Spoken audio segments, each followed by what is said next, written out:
came up and got that one. Come on, son. Ooh, he's got the back hook of that Rico. Look at that, folks. Oh, don't you come off there. Don't you come off there. There is a beautiful springtime Rico bass here at Roosevelt Lake. Oh my goodness, it's that time of year, isn't it? Look how skinny that fish is. Holy moly, look at the mouth on that fish. Look at the mouth compared to the body. Woo! Folks, it is that time of year where we can get out and start having a little bit of fun. Springtime, we're out here in April, and the water temperature has moved up enough. Have a little fun with one of my favorite all-time top water baits, and that's called a Rico. This one's the Rio Rico, it's the bigger one. I like throwing this, get a little bit more attention. I've gone to this color. As you can see, it looks a little perchy on the bottom. It's called the Gold Digger, and I love it because it's got the little chartreuse tip on it. And we're in a little bit dingy water. You know, we had all that runoff coming through this year, and it's dingied up the water a little bit. In saying that, this bait, instead of the clear baits, is the way to go. And you can hear it's got the rattles in it. And I'll tell you what, just throwing it out there, letting the rings disappear and just pop it once or twice. I don't see them chasing a whole lot of shad right now, and they're just bedding or getting done bedding. So this is the perfect bait for that. They don't like bluegills anywhere near their babies, and that right there is gonna be the ticket. Water temperature has moved up to around 65, 66 degrees. Once that water temperature hits 60 degrees, you can catch them on this bait. But I'll tell you, it's a lot of fun to throw, and hopefully we'll catch a few more bass on it today and see what happens. There he is. There he is. I got that one. They are just slugging this thing. A miss two. Catch another one. Little topwater bass. I'm telling you. Get it up there where they can see it. Get it up there where they can see it. Come on, buddy. Oh my goodness. Here's the deal. We don't want those hooks in our hands, so grip them right there really good. I'll tell you what, if you don't have a good set of pliers on you, get some. It makes a difference when you're messing with treble hooks. Look at there. Little buck bass here at Roosevelt Lake on that Gold Digger color Rico. So let's talk a little bit about what the Rico is so cool about. Let me tell you something. With the shaved lip right here, it does more of a spit than a pop. You can get the pop a little bit, but that helps spray the water out in front of it. That's an awesome deal, especially when they're, you know, chasing, things like that. You can spit, the little water droplets look like little shad busting out in front of it. It looks like this is going after the little shad. And when you got it coming like that, a lot of times the fish will blast it. It also works great with the little rattles in it for them to find it, okay? And they're able to find the bait in this little bit of stained water, and we know the fish are shallow. So we know they can find this bait in 2-3 feet of water easy. That sound will draw them around. They'll listen for it. The other thing is we know that with the tail, that little chartreuse tail, and the little bit of this color on the bottom, that bass hate perch, bluegill, anything around when they're spawning. And so this makes it the color of choice for me in this lake. Now, the other thing that's really important is the hooks.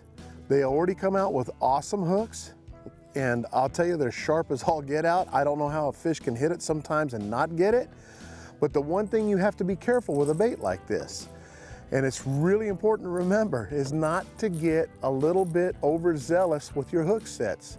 We all say, wait till you feel the fish. I've already missed 2 today because this is my first time in the beginning of the season to throw topwater. I see the bite, I want to set the hook. That is not the way to do it.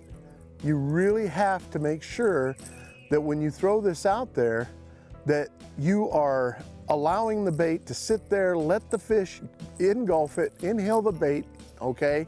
And take it down. Let the fish turn with it and then set the hook. Hard to do, easy to explain, but it's a lot of fun.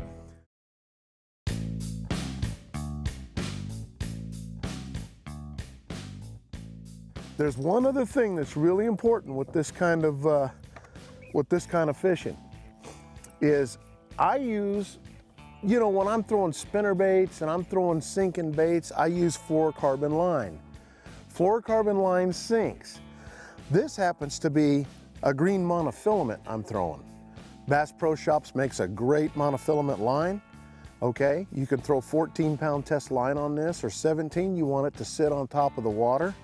So with a bait this big, I use a little heavier line. If I'm throwing the regular Rico, I'm throwing probably 12 or 10 pound, probably 10 pound on a spinning outfit. But it's gotta be monofilament line. Monofilament actually floats until it gets waterlogged. So every so often, you know, the line will dry out when you're going across the lake or whatever, but the monofilament actually helps the bait to keep from sinking the nose down. And that way when you pop it, you don't get that, you know, you want it to sit up on top and spit. The other thing is becoming a good, accurate caster in these trees. But if you can find little areas like this that just has a little bit of that chunk rock that we're looking for, we've already had 3 bites on this part of the bank. That is key. The fish are there. Sometimes they'll hit it as soon as it falls like that. As soon as it falls and sits there. I caught that fish just letting it sit there. They see the bait fall, they hear it, and they come out and get it. Look at that, folks. When you find the key to opening up the door, a lot of times it don't take long.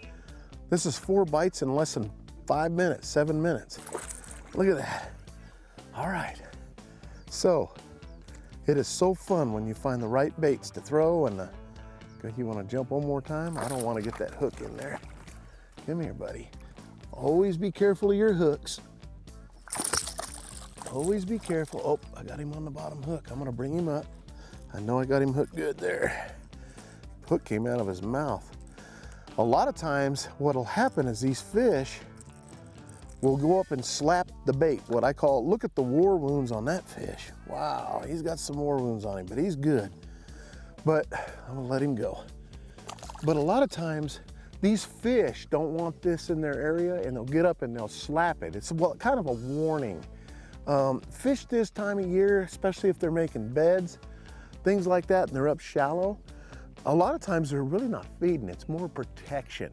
You're gonna get some slaps, like we've had a few hits, and they're just slapping at it. And if you're able to just leave it there, they get mad enough to go up and eat it.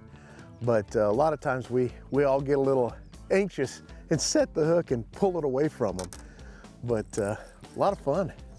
We found the right kind of bank. Now here's the deal. See, look how sharp those hooks are. Gee, got me in the shirt. Okay, so what's really cool is we found the correct bank. If you see this pebbled rock where we caught the first fish, we found pebbled rock. So we're looking for that pebbled rock on the shoreline right there. Something they like to get, that rock warms up. It's perfect spawning stuff for them, you know. They like the sand and stuff, but largemouth for some reason like that kind of stuff too. Something they can make something out of. So now, what I've done is I've followed this cove back, folks, and not saying that there's no bass in here, but I have not been bit as well as I was back in that pebbled rock area I was showing you. Now, if you look at the bank, it's a little muddier.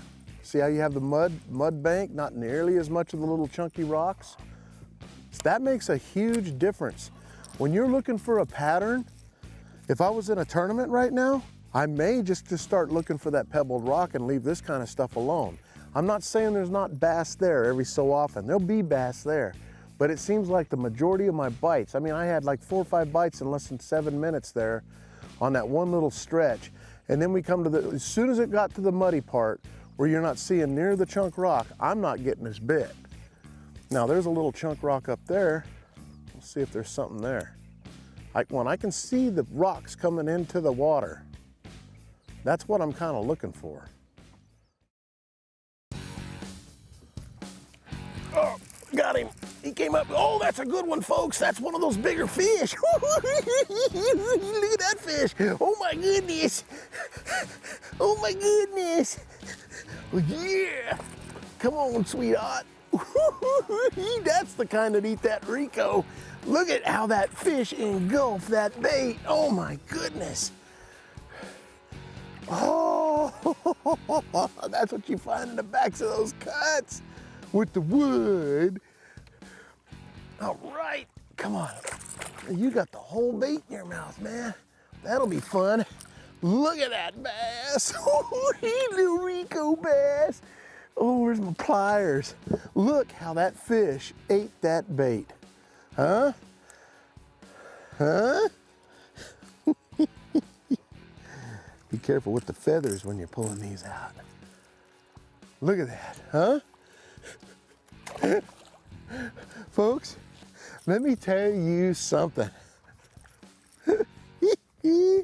That is a blast. That's when you hope those big fish come out. That one little cut right there, those are the ones you do not want to overlook right there. It's a steep cut, but man, just that little cut right there, that was just a gorgeous bass. You know, it's really important to remember when you're doing this kind of fishing too, that you want to be sure when you're doing this kind of fishing that you're casting short. What do I want to say here? You don't want to cast 50 yards up in front of you after you make a cast.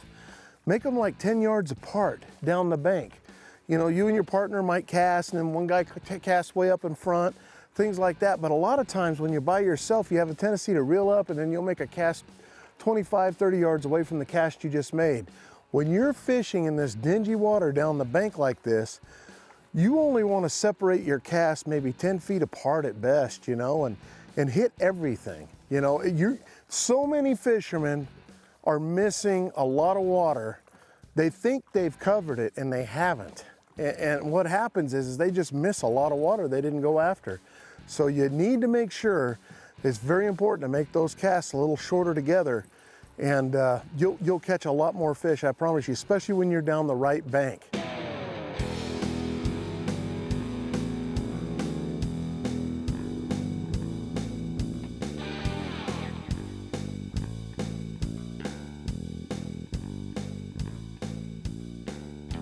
Busting shad right here.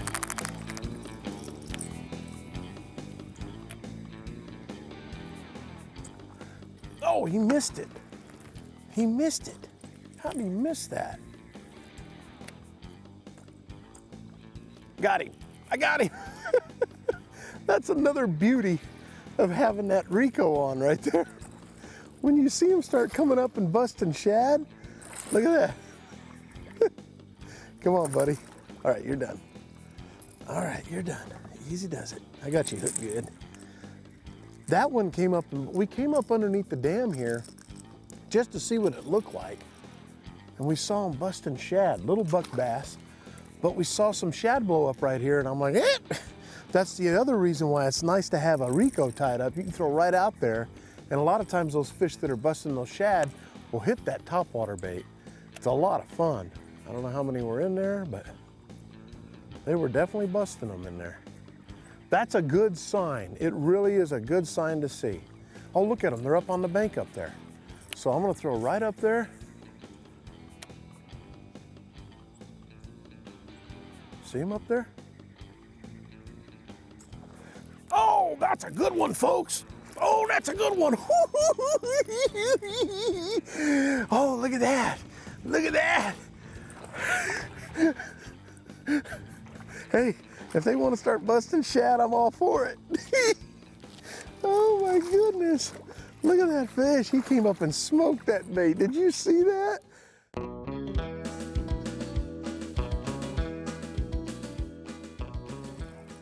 You know, folks, I get asked all the time, when's a good time to start topwater? When do you know when it's time to start throwing topwater? Here's what I generally say. We've caught topwater fish in 52, 54 degree water temps. That does happen. But if you want a good general guesstimation of when to go out and start doing some topwater fishing, when you start seeing the dragonflies and the bugs come out and flying around the trees, and things like that, that's the time I like to throw top water. That's when I know that they'll come up and start busting, because a lot of times they'll go after those dragonflies. When that water temperature hits like 60 degrees, you'll start seeing some of all this happening, and these bugs coming out, especially with hot days. When that happens, you can catch some topwater fish and have a lot of fun. They're just right underneath this pillar. That sure is fun. That sure is fun. Oh my goodness, that's a good fish, folks. He swallowed the whole bait. He swallowed it. Look at him go, look at him go. Look at him go. We gotta get this fish in. All right. Man, when it's that kind of fun, you don't wanna miss that. Look at that. I gotta get back in there. Folks, a lot of times you gotta be right on them when they do that stuff. A lot of times those bigger ones will sit there and wait for those shad to fall down that got hit by the little ones. They're the lazier eaters. That is a hoot, man. That was what we weren't expecting today, folks. Not really. Not yet. Oh, I got him, but I don't know how well I got him. He's in the bush. Oh no. Oh no. I got to get up in there. Oh, he came out. He came out. He came out. He came out. Oh, he's back in the bush again. Oh, get out of there. I got him. I got him out. I got him out. We don't have to go in there. Look at that. I'm lucky I got him out of the bush. Look at that. Do you see how I have him hooked? And they're still eating back in there.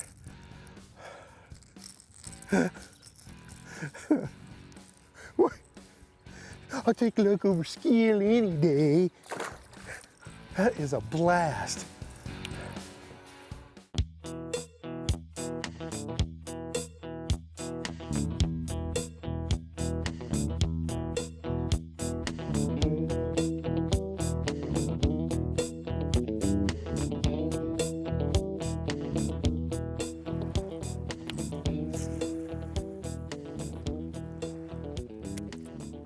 Well,